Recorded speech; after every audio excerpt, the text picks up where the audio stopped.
এক মেয়ে তার মাকে ফোন করে বলছে, মা আমার স্বামীর করোনা হয়েছে।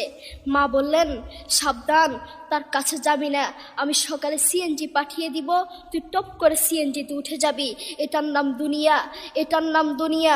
করোনা হওয়ার পরে বন্ধুর কাছে যায় নাই, করোনা হওয়ার পরে শ্বশুর শাশুড়ির কাছে যায় নাই, করোনা হওয়ার পরে স্বামী স্ত্রীর কাছে যায় নাই, কিন্তু করোনা হওয়ার পরে এখনো ইতিহাস আছে, মা তার ছেলেকে গিয়ে চুমু খেয়েছে। করোনা হওয়ার পরে এখনো ইতিহাস আছে, বাবা তার ছেলেকে কাঁধে নিয়ে হাসপাতালে গিয়েছে, ঠিক কিনা? যুবক, তুমি তোমার মাকে কিছু মনে করছো না। তোমার মাকে তুমি ঘর থেকে বের করছো। ছেলে বিদেশ থেকে এসে শ্বশুর বাড়িতে গিয়েছে, তারা তাকে উল্টাপাল্টা বুঝিয়েছে। এখন বাড়িতে এসে সে বলছে, মা তুমি আমার টাকায় খাও, আমার ঘরে থাকো, আবার আমার বউকে পিটাও। এই কথা শোনার পরে কি কোনো মার কলিজা আছে? মা বাথরুমে গিয়ে আধা ঘন্টা কাঁদতে লাগলেন, কেঁদে অজু করে নামাজে দাঁড়ালেন। নামাজ পড়ে আল্লাহর কাছে বলতে লাগলেন, আল্লাহ, ছেলের উপর রাগ করিও না, ও ভুল করেছে, তুমি আমার ছেলের উপর রাগ করিও না, আমি আমার ছেলেকে বুঝাবো।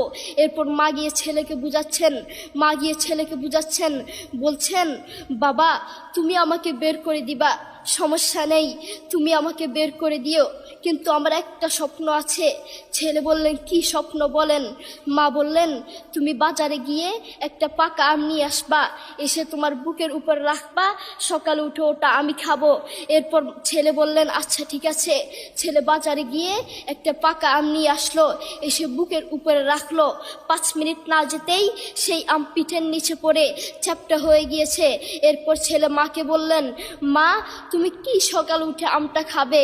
ওটা 5 মিনিট না যেতেই পিঠের নিচে পড়ে চ্যাপ্টা হয়ে গিয়েছে। এরপর মা চোখের পানি ছেড়ে বলল, বাবা আমি আসলে তোকে খাওয়ার জন্য বলি নাই, আমি আম খাওয়ার জন্য বলি নাই, আমি তোমাকে বুঝার জন্য বলেছি। তুমি আজ একটা রাত এই আমটা রাখতে পারো নাই, আমটা বুকের উপর রাখতে পারো নাই, আর আমি সেই তোমার দুঃখিনী মা, যে 1 বছর 2 বছর নয়, 3 বছর নয়, পাক্কা 5টা বছর এভাবে তোমাকে রেখেছি। আমিও যদি তোমার মতো এভাবে ঘুমাতাম, তুমিও তো আমার পিঠের নিচে পড়ে চ্যাপ্টা হয়ে যেতা। এরপর ছেলে চোখের পানি ছেড়ে বলল, মা আসলে আমি বুঝতে পারি নাই তুমি কি জিনিস আসলে আমি বুঝতে পারি নাই। সৌদি আরবে এক আদালত হয়েছে, আদালতে 2 ভাই ঝগড়া করছে। এক ভাই বলছে মাকে আমি রাখবো, আরেক ভাই বলছে না মাকে আমি রাখবো। দোনো ভাই ঝগড়া করছে মাকে ঘরে রাখার জন্য। এরপর